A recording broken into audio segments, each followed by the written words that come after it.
दोस्तों हम बात करेंगे इस वीडियो में देश और दुनिया की ताजा और बड़ी खबरों की। लेकिन दोस्तों आप भी सच में मिरिस्ट यानी गोदी मीडिया को बैन कराना चाहते हैं या मोदी सरकार की नीतियों का विरोध करते हैं तो हमारे चैनल सब सच जानो को लाल बटन दबाकर चैनल को सब्सक्राइब कर लीजिए और पास में लगे बेल आइकन की घंटी को भी प्रेस कर दीजिए ताकि हमारी हर वीडियो की नोटिफिकेशन आपको मिले सबसे पहले देखने को इस चैनल पर। तो दोस्तों वीडियो को शुरू करते हैं, लेकिन इससे पहले दोस्तों आपको वीडियो अच्छी लगे तो कमेंट में जरूर लिखना।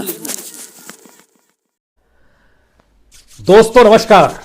दोस्तों 3 मंत्री, 17 नौकरशाह और 40 किसान तकरीबन 4.5 घंटे तक जद्दोजहद। लेकिन सरकार की रणनीति उस चौसर पर अब काम करने लगी है जिस चौसर को उसने यह सोचकर बनाया है कि क्यों नहीं अब ऐसे मुद्दों को बीच में ले आया जाए जिन मुद्दों के आश्रय किसानों के भीतर जो छोटे और सीमांत किसान हैं वह अपने घर लौटें, वह कानूनों की बुराई ना करें, कानूनों को वापस लेने का जिक्र ना करें, उनके सामने जो मुश्किल है उसे कम से कम उस कोहरे को हटा दिया जाए। तो सरकार की रणनीति बहुत साफ थी।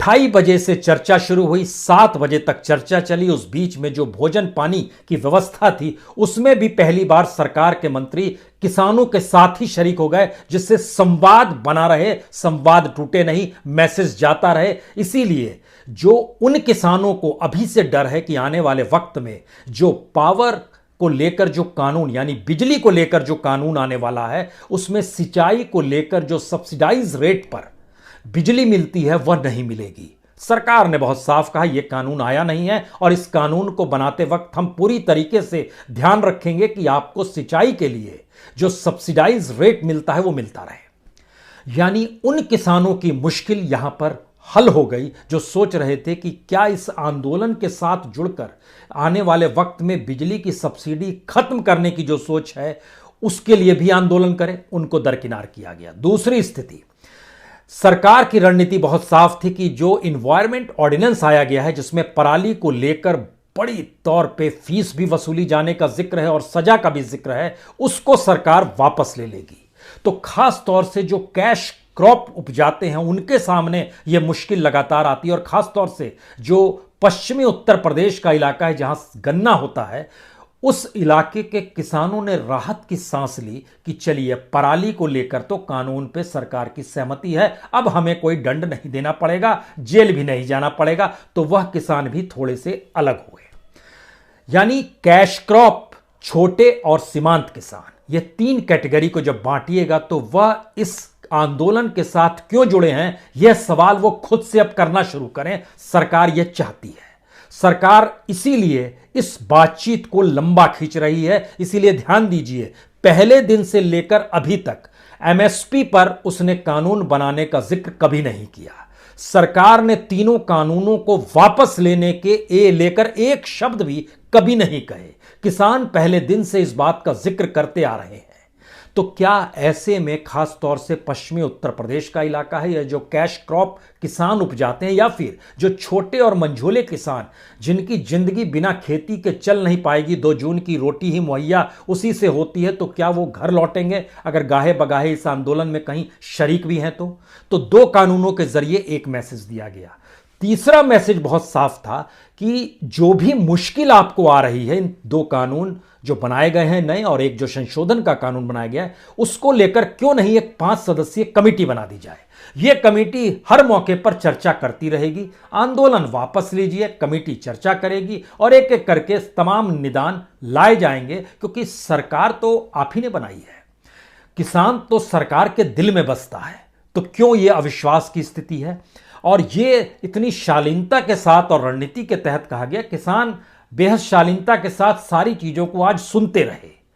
लेकिन यहीं से सबसे बड़ा सवाल निकल कर आ रहा है, जो पहले दिन की स्थिति थी वह आज भी स्थिति है। साल बीतने को आ गया और अब नए बरस में पहली चर्चा होगी 4 जनवरी को। तो क्या 4 जनवरी को एमएसपी पर कानून बनाने को लेकर सरकार का रुख लचीला हो जाएगा? क्या वाकई जो 3 कानूनों का जिक्र है उसको वापस ले पाने की स्थिति में होगी या संशोधन का कोई ऐसा पिटारा सरकार खोज लेगी जिसके बाद कहा जाएगा नहीं नहीं सब ठीक हो गया? बहुत मुश्किल सवाल है, लेकिन इसका जवाब बेहद आसान है कि ऐसा कुछ भी होने वाला नहीं है, क्योंकि सरकार ने आज अपनी चर्चा के भीतर यह भी किसानों से कहा, कानून यूं ही आसानी से नहीं बनते हैं।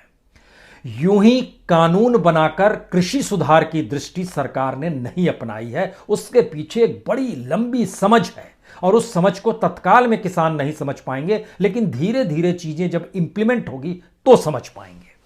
अब सवाल यहीं से आता है कि सरकार जो पर्दे के पीछे सोच रही है, किसान जो शालीनता के साथ दिल्ली के विज्ञान भवन में बैठकर 4.5 घंटे तक मशक्कत तो करते रहा और उसके सामने 4 जनवरी के इंतजार करने के अलावे कोई रास्ता भी नहीं है, लेकिन क्या वाकई किसान क्या सोच रहा है?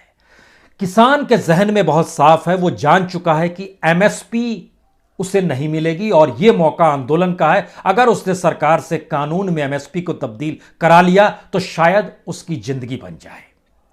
जो 3 कानूनों का जिक्र है उसमें संशोधन की दृष्टि में, चाहे वो कॉन्ट्रैक्ट फार्मिंग का जिक्र हो, चाहे वो अपने तरीके से कानूनी कार्रवाई के लिए किसान के सामने भी अदालत के दरवाजे खुल जाएंगे, इसका जिक्र हो, इनको लेकर सरकार अगली खेप में संशोधन का जिक्र करेगी। लेकिन एमएसपी पर कोई भी आधार पे कोई बातचीत नहीं होगी, यह आज आप लिख लीजिए। उसकी वजह बहुत साफ है। और जिन 3 कानूनों को लाया गया और सरकार ने जब यह कहा कि एक लंबी प्रक्रिया है, तो यह समझना होगा कि सरकार के जो रिफॉर्म्स हैं वो सिर्फ एग्रीकल्चर रिफॉर्म नहीं है। इंटरनेशनल मॉनेटरी फंड यानी आईएमएफ ने भारत सरकार से 3 क्षेत्र में रिफॉर्म करने को कहा था।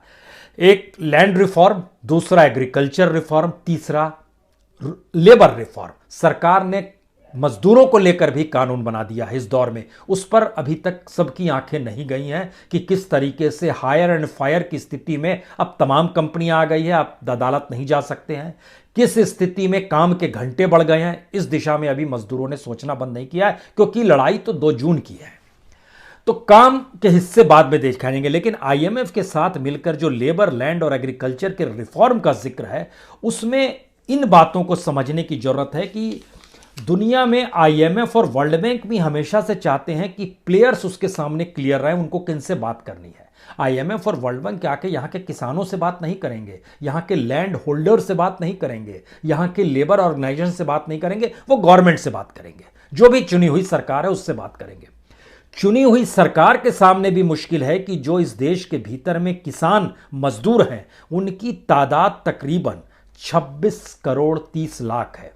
इसमें से जो किसान होल्डिंग किए हुए जमीन, उसकी तादाद छोटे बड़े सभी मिला दीजिए तो उसकी तादाद तकरीबन 5 करोड़ है। जो किसान मजदूर है, छिटपुट किसानी करता है, मजदूरी करता है, ये लगभग 7 करोड़ 30 लाख है और 14 करोड़ ऐसे हैं जो सिर्फ मजदूर हैं। लेकिन इसके अलावे जो एग्रीकल्चर इकोनॉमी से जुड़े हुए